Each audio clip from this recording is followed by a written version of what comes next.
on his time and looking forward to our own time, we see, it seems to me, in the story of Penn, something that we ought to all come into greater understanding concerning and adapting it to the needs of the day. I think he was right in assuming, for instance, that the territory which he secured from England and bought from the Indians still wasn't his. This was a very important point. It always had and always would belong to God. The earth under his feet was not his. He was only a proprietor at that time. Therefore, he became known legally as the proprietor of the territory of Pennsylvania. He said he did not believe in ownership in the sense that an individual could claim to possess anything in life. He could only claim proprietorship for a time. He would have the right to use or abuse the values that he associated with his own life for the years he was here, and then it all went back again to something else. Today in our system, we inherit from our ancestry, and to give it out, we must return it to our descendants. To William Penn, God was both ancestor and descendant. He was the one to whom all things were accountable, who truly never slumbered nor slept, could not be avoided or evaded in any way. On the other hand, he was working with a problem which needed housing, needed crops and farming, and needed everything necessary to sustain the people. Therefore, he had to work out a system of thought in which he could combine his religious principles and his political convictions, or non-political convictions, if you want to look at them that way. So William Penn began the very serious problem of getting people to live right. It was no longer possible to do what had happened in the old country. He did not believe that one sect after another should depart in high dudgeon from the old country for the one and only purpose of doing as they pleased. He did not believe that they should rise in rebellion, shoot each other in the name of peace. He did not believe that they should go around trying to convert each other to somebody else's beliefs. So Penn made it a very simple problem. He did not do what Calpius and some of the pietists did, and that is to create a highly religious group.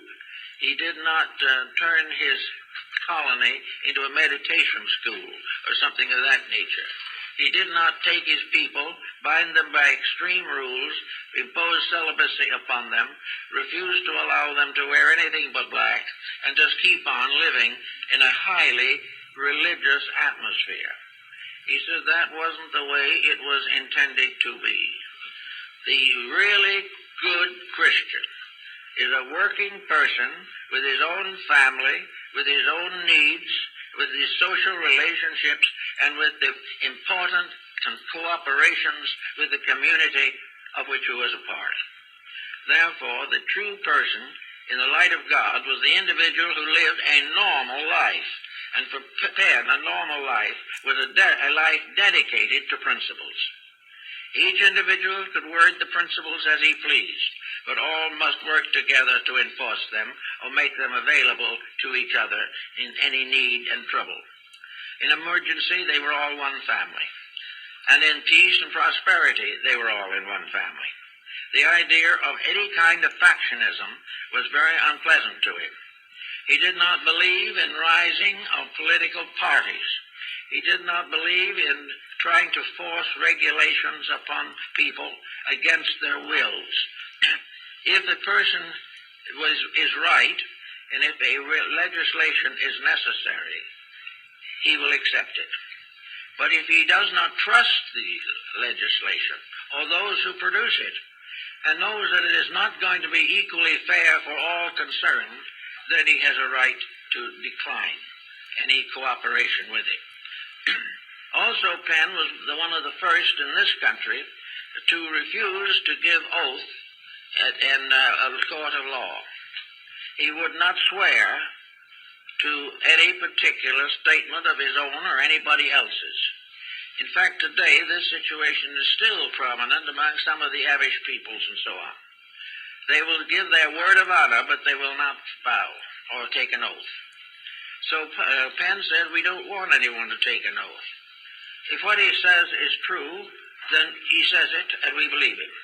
If what he says is not true and he takes an oath that it is true, then he has definitely offended God. This is dishonesty. And the one thing that can destroy the Commonwealth of Pennsylvania is dishonesty. So honesty was very, very important in these groups. And for the most part, in the first 100 years of the Pennsylvania experience, Penn and his descendant leaders maintained this code with considerable clarity of purpose. They opposed almost everything that was against the common good and refused to permit it to come in. They regulated their industries very carefully to make sure that everything was fair and square, and that the new world, the world of our hope, the world of a better life than we have ever known, the world in which the problems that deluge us today no longer exist, that is a world in which individuals are naturally, simply, honest and good-hearted. That all the rest is thunder, unless the individual is of kind heart, who believes in helping, who desires to serve, and who worships God through cooperating with natural law. As long as those people exist, there's hope. If those people fail, then there is no hope. Now, in the times of Penn's beginnings, they opened the territory not only to Quakers and Friends, but to other groups. Any persecuted group in England or the areas around the Netherlands and Germany could come and live in Pennsylvania. They could worship as they pleased. No one was going to say that they had to take an oath to do anything or not take an oath. The purpose was that if they were persecuted and had the courage to live right and wanted the opportunity to live peacefully with each other, Pennsylvania was the place. And they came from many different areas. And Penn caused them to come to a simple conclusion. If you want to stay here, like each other. If you want to be a part of this community, love one another as the Master has told us to. And if you can't do that, move on. It worked. And that is the thing that's possibly the most amazing part of the whole Penn story. It was a utopia that worked. It was a utopia that could be put into practice, whereas the others all existed only on paper. This was the utopia of a seasoned, mature recognition of trouble. Penn was aware of the problems of England and Ireland of his time. He saw what was making the trouble. He saw the rules and laws that were responsible for injustice. He recognized the cupidity of both the rich and the poor. He realized that the world was being governed by a few people at the expense of the needs and rights of all the other people. Therefore, it was better if the governors governed themselves and the people governed themselves, and not attempt to impose each other's rules. The answer is to have no rule except the New Testament, and not organize it. Do not put anyone out to preach it. Do not even have a preacher in your church. Your religion is to worship directly to the source of truth. Live it in your daily life. Find new fulfillments through dedication. Find more usefulness through labor. And find a realization that all the arguments and dissensions and dislikes and hatreds and tyrannies can only be cured by the simple expression of normal human constructiveness. That it's there, but it has been whipped into deceit by pressures. The man who would be honest is the victim of the dishonest man. The laws which are intended to protect the few also afflict the many. All the rules set up by men to solve these problems just do not work. The only way they can be worked out is by the individual himself sitting down quietly and deciding what is honest. That honesty, without honesty, nothing can succeed. With honesty, nothing can actually fail. There will be failures that appear to be real, but where honesty causes failure, it is because the problem was corrupt in the first place. Therefore, any corruption must fall. Any virtue must live. The good we do must be encouraged and protected. The evil we do must be eliminated quietly by simply ignoring the results of dishonesty. For instance, if a person wants to steal from another, he may do so. But if this theft is the result of unreasonable circumstances, if the thief is unable to get a job, then the whole community is as much to blame as the thief. If, however, in selfishness he steals, then he must be given instruction. And the only way you can instruct him in these matters is send him to school. And if it is necessary, send him to school when he's 60 years old. He must be in school until he learns what education is. And education is the determination to do right in the presence of the temptation to do wrong. No one who does wrong is educated. It doesn't make any difference how much schooling he has. It doesn't make any amount what degrees he holds. It doesn't indicate how much wealth he has. If he is not honorable, he is ignorant. And this kind of ignorance cannot be taught by institutions that suffer from the same ignorance themselves. A fool cannot educate another fool except by a bad example, which perhaps the other one will notice, or perhaps he won't. Therefore, you must begin to think of what constitutes a country. What is a nation?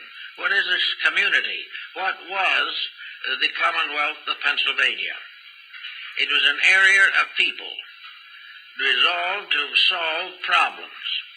As long as that resolution to solve problem continued to dominate, there would be growth.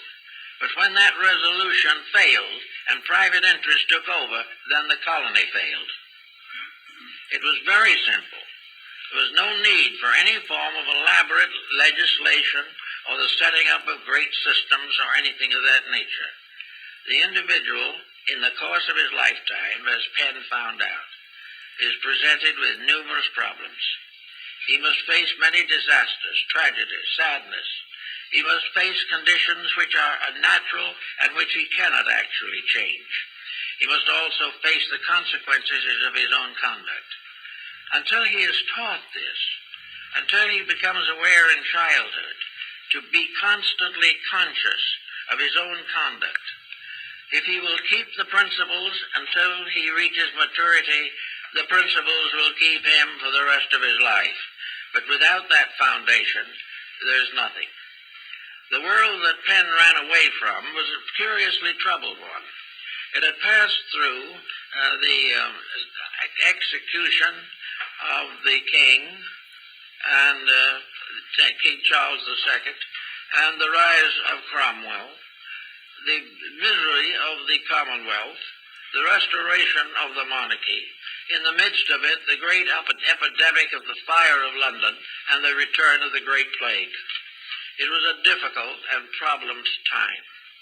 It was a time in which the majority of persons not only had nothing to say, but were not able to survive except by various compromises and dishonesties. Dishonesty was necessary because honesty simply did not exist. When Penn moved out from this background, he was resolved that honesty should have a chance, that it was not going to be necessary for the individual to go on forever in a state of enforced slavery. It was not necessary for people to be compelled to pick pockets, or to rob coaches, or to become pirates in order to exist.